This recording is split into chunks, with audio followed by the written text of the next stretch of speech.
Hey, welcome to this video series. This is Dr. Barry Burns with Top Dog Trading, and today we're going to talk about day trading rules, specifically with regard to Fibonacci retracement levels.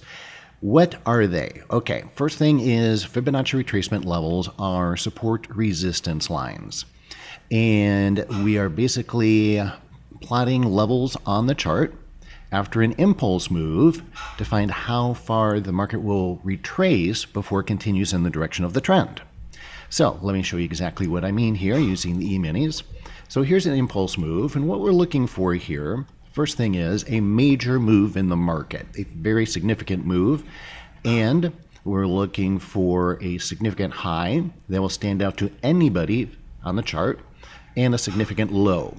In other words, highs and lows that will visually stand out to pretty much anybody looking at the chart. That's the basic rule, okay?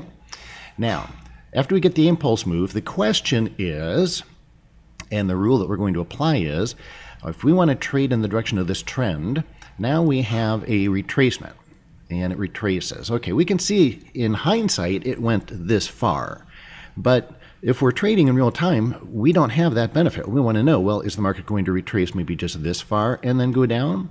Or maybe it'll go up this high and then come down. How would we determine that the market will only retrace this much? In other words, this would then be a great entry point to then take a short in the direction of this original trend. And that's the question we're answering with today's day trading rule on Fibonacci.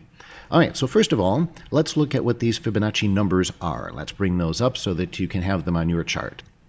So here are the numbers that I use. And we're going to specifically look at these.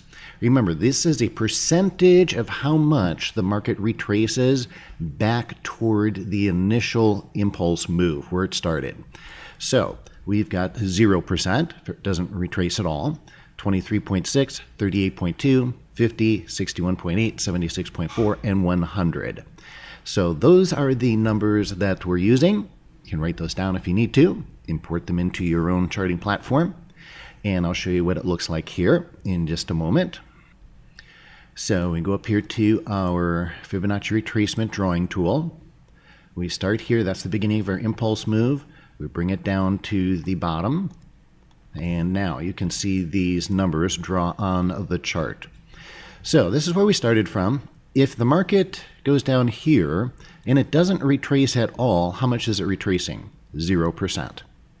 If it goes all the way back to where we started, it retraces 100% of the move.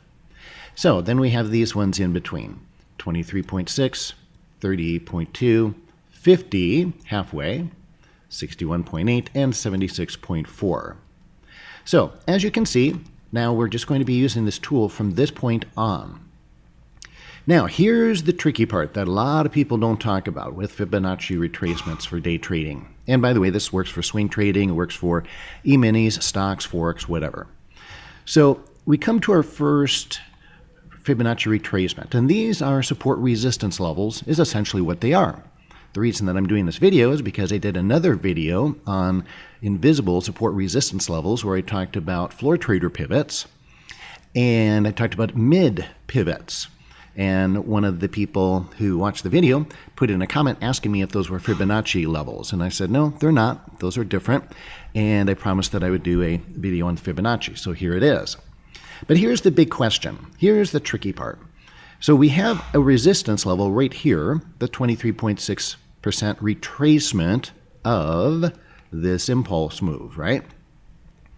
How would we determine whether that level is going to hold and the market will continue to go down from there, or if it'll break through? See, in this case, it breaks through. So that resistance level didn't work. This time, which one worked? Well, the 38.2 worked, right? That's where it went to. Whoops. It went to there, and then it continued on down. But it could have also gone to 50, or it could have gone to 61.8, or it could have gone to 76.4. Heck, could have gone all the way back to 100% or even above. So the big question, the tricky question here that very few people will answer for you is fine, everybody, or not everybody, but a lot of people know how to draw these levels, but they don't tell you the secret.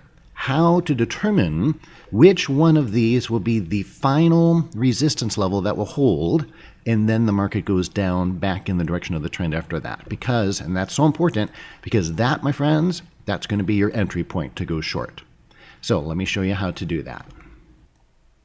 So now I've added the cycle indicator to the bottom of the chart, and this makes all the difference in the world. So as I said, Fibonacci levels, as well as some other levels like pivots and so forth, they give us price levels where we would look for potential highs and lows on the market.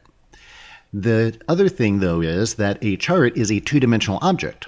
So yes, we have price over here in the y-axis, but then on the x-axis we have time. And that's it. That's what you got to work with on a chart, time and price. So we are looking for the confluence of time and price in order to find where and when the market is going to put in a high and then continue back in the direction of the trend.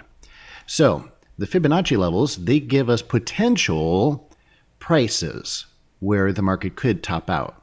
But what we also need then is time, and that's where the cycle indicator comes in. So you'll see here, this is a topping of a cycle. The key element here is where it turns from green to red, right in there. And then we match that with the price level. So again, time and price. And that's what helps us determine that, all right, this is a good place to go ahead and re-enter the market and go short. And that's how we do it. Now, the price is pretty easy. The cycle indicator is a little more tricky. It's not something I can go into now. This video is already a little over time, but I do offer a free webinar periodically where I give people this indicator and teach them how to use it. It takes about an hour, but the webinar is free. Since this is being recorded and people will be watching this for months and years to come, I can't give you one particular link where you can access it because we changed the schedule of the webinar. But here's what I'll do. I will give you my email address, and if you want to send me an email and at any time in the future ask me when the next webinar is going to be where I give away the cycle indicator and teach you how to use it, I'll be happy to do that. So there you go. There's my email address, barry@topdogtrading.com. Send me an email if you'd like to attend one of those free webinars about timing your entries, and we'll let you know when the next one will be. Whatever month, year, decade you respond. Okay, so if you like this video and you're watching this on YouTube, please click the thumbs up icon below and leave a comment telling me what you'd like me to cover in future videos. Also, I'm giving away one of my favorite trade strategies. It's called the rubber band trade, and it has an extremely high win-loss ratio. It's a very simple strategy. You can learn it in about 26 short minutes. Get the video explaining that trade strategy absolutely free by clicking on the image in the top left corner, or if you're on a mobile device, please click on the little eye with a circle around it in the top right corner of this video, or also the link is down in the description. And once you do that, I will personally email the video to you.